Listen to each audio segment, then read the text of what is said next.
Calm down, Pepe. Come on, come on. Hi, I'm Dan Bizonsky, Vice President of Sales for Dynamic Friction Company. And here's Dino Crescentini, co-founder and our resident parts guru for our company. And what I want to talk about today, what I really want you to learn is the minute differences that Dynamic Friction Company does so that you can have the best performing product out there. So, Dino, between these two pads, I know this fits a BMW X3 SUV. This fits a sports coupe BMW 330 Z4 type vehicle. But the pads look exactly the same, at least to somebody that doesn't know all about how brake pads are made. To me, these two pads look exactly the same. What is it about them that you can't see that's different? Well, let me bring up the other one here too. And if I can, I'd like to hold these up. You say they're exactly the same. In fact, they are the exact same backing plate number and friction code number from an aftermarket industry standpoint. So because of that, quite literally all our competitors will view these as the same product. So whether that car is a BMW X3 SUV or a Z4 sports coupe, or for that matter, the 330 Ci turbocharged coupe, they view this as the same product. Well, at DFC, we know better. And even though they have the same shapes, they're completely different in characteristics.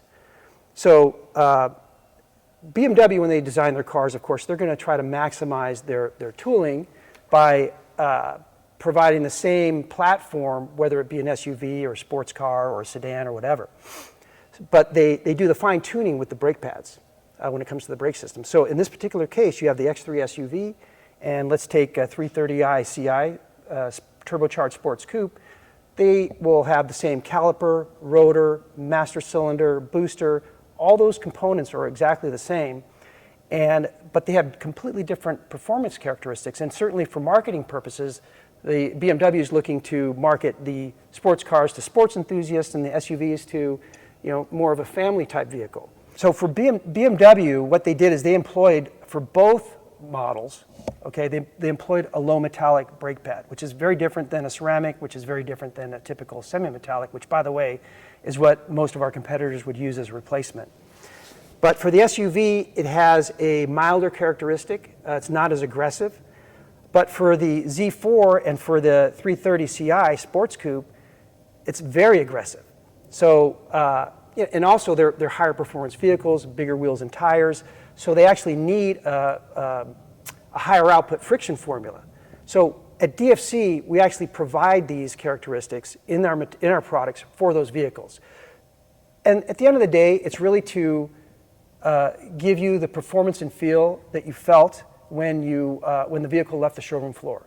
That's what we replicate with the DFC program. Okay, so to a customer, somebody that's going to end up driving this vehicle at the end, right?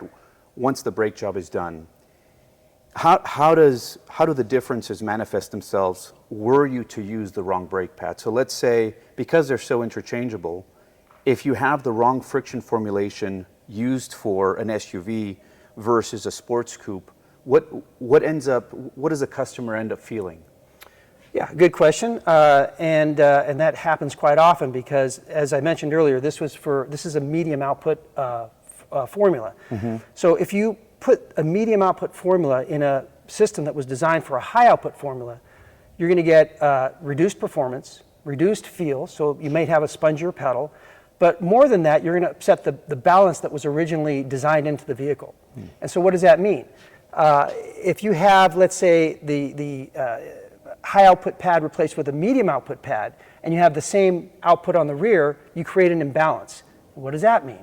You slam on the brakes in an emergency situation, and the front wheels are going to try to catch up with the rear brakes, which already have stopped, but the front wheel not having the proper friction output is going to trigger the ABS. It's going to trigger the ABS, and so the brake's going to start pulsating. The vehicle is going to go down 10, 20, 30 feet down the road before it actually stops.